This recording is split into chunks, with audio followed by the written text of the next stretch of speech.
po dyan, tignan nyo po ang record ng ating mga kandidato.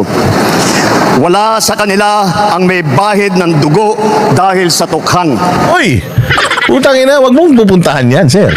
Wag mong pupuntahan yung may bahid ng dugo dahil sa tukhang. Dahil putang ina yung tatay mo. Yung tatay mo ang pinakamagnanakaw na presidente.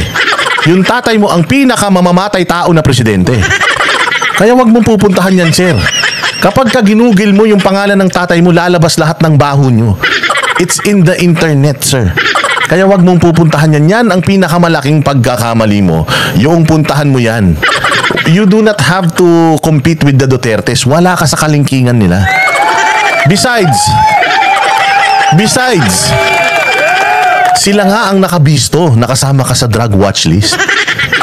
O kaya wag mong pupuntahan yan. Tokhang, putang ina, yan lang ang yan ang isa sa mga pinaka nagustuhan ng mga Pilipino kay Duterte. When you ask every Filipino in the streets or on the street, talagang sasabihin ng mga Pilipino na Tokhang maganda yun kasi naubos yung mga adik.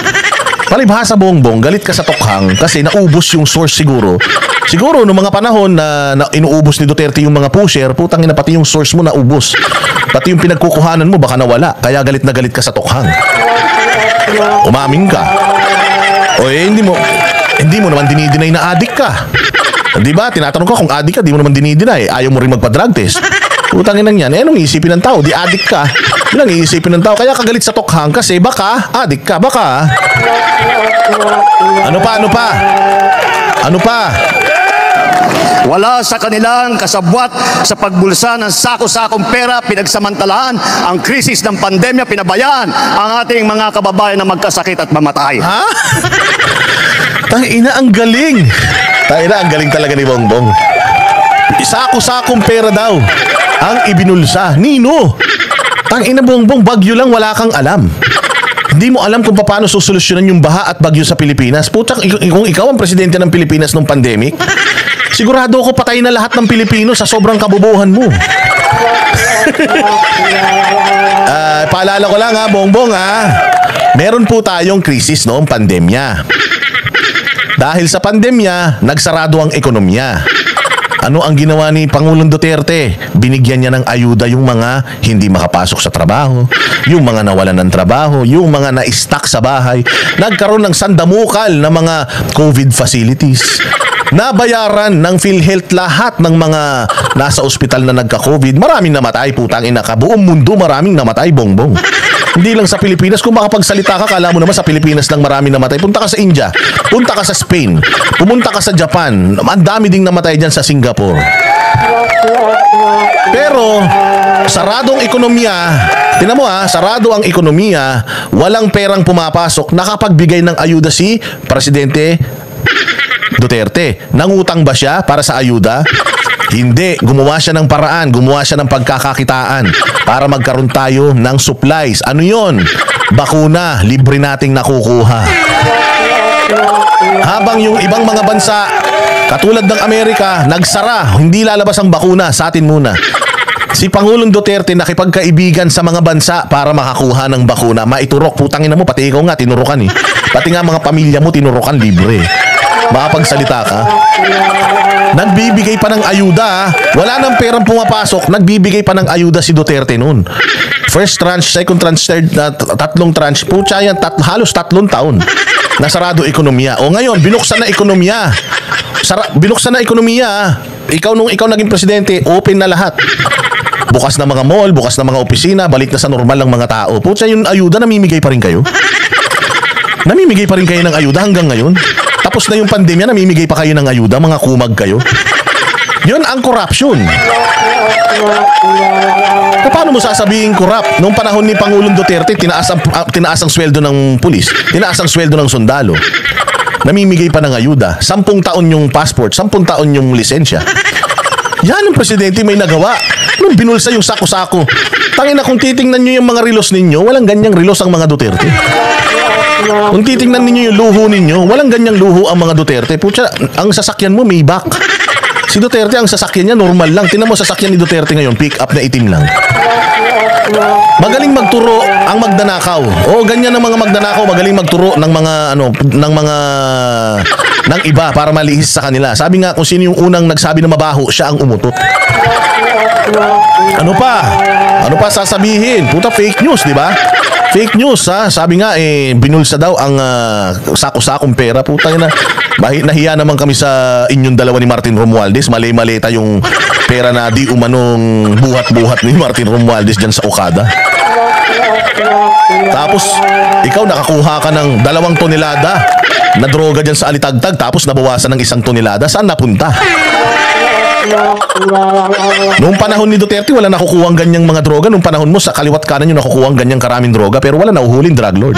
Buti pa kay Duterte, may namamatay na drug lord. Pero sa'yo, ni isang drug lord, walang nahuhuli. Ay, wag mong ipakumpara. Wag mong ikumpara. BBM.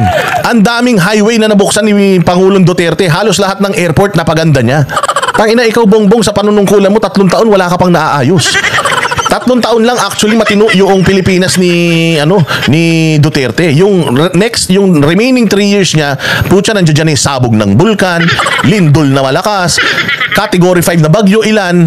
Pero marami ba namatay na Pilipino? Wala. May naghirap ba ang Pilipinas? Hindi. Kaya sa'yo nga ilan pa lang yung kalamidad mo. Simpleng habagat na ulan pa lang kumakamot ka na sa ulo, hindi mo na alam ang gagawin mo kung makapagsalita ka. Kala mo perfect ka, sir. Perfecto ka. Oh, ano pa? Wala sa kanila ang mga pumapalakpak sa China at natutuwa pa kapag tayo ay binobomba ng tubig. Tiyatamaan ang ating mga Coast Guard. Gago! Ba't binawasan mo yung budget ng AFP? Bakit from 50 billion na hinihingi nila, bakit ginawa mong 35 billion?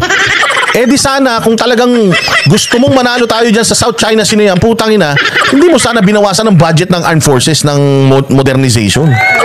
Bobo. Yung sasasabi mo. Tarantado ka. Sa totoo lang, si Duterte nga, buti nga si Duterte, tinaas yung sahod ng mga sundalo. Ikaw, putang ina, pinaghulog nyo pa yung mga sundalo 3,000 mahigit para sa pensyon nila, pagtanda nila. Tapos kung makapagsalita ka, akala mo mahal na mahal mo bayan, mahal na mahal mo mga sundalo, ulul. It's the other way around. Naharang ang ating mga mangingisda, ninanakaw ang kanilang huli.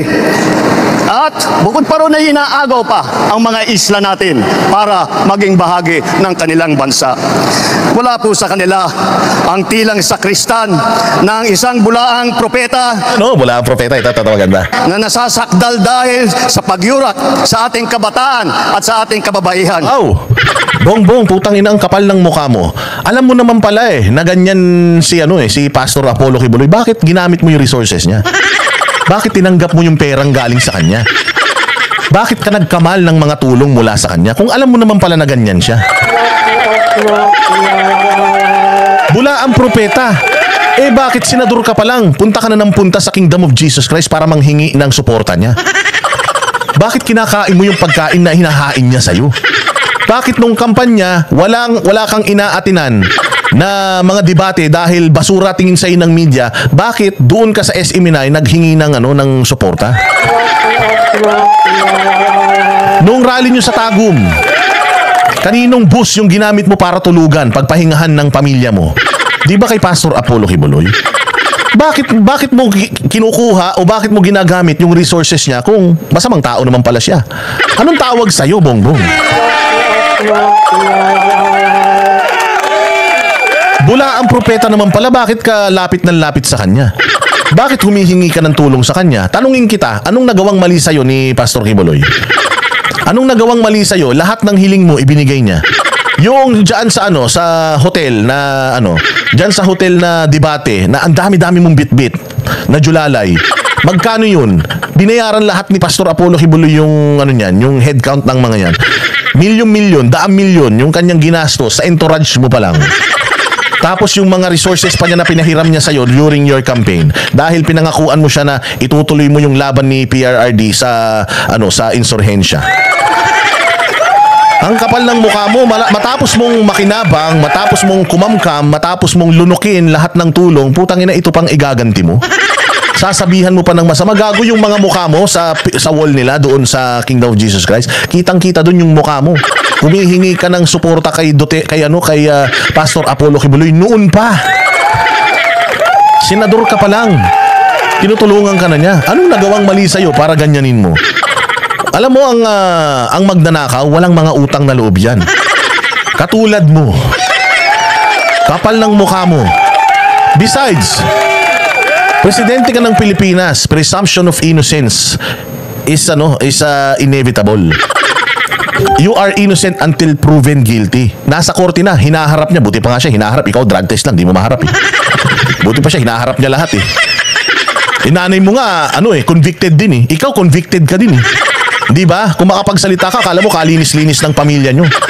Magnanakaw yung tatay mo eh. Mamamatay tao yung tatay mo eh.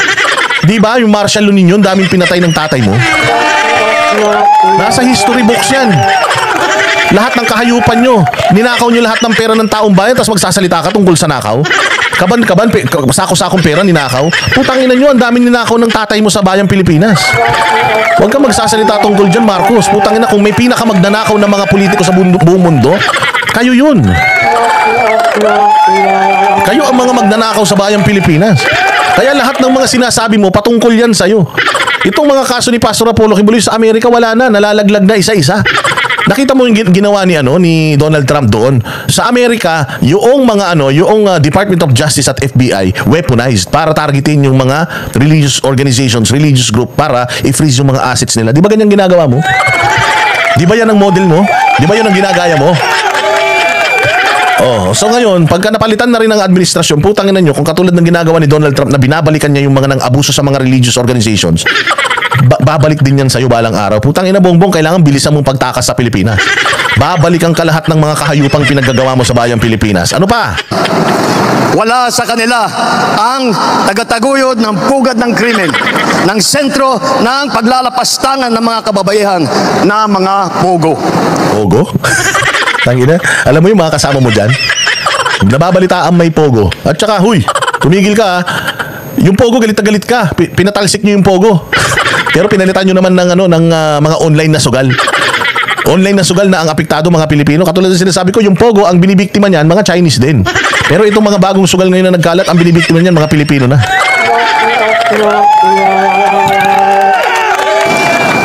Tayo ngayon ay nasa sangandahan ng ating paglalakbay bilang isang malayang bansa. Ayun na nga, ang Diyos ko po. Tayo daw ay hindi probinsya ng China. Hindi naman talaga. Ay, nako. Oo, pero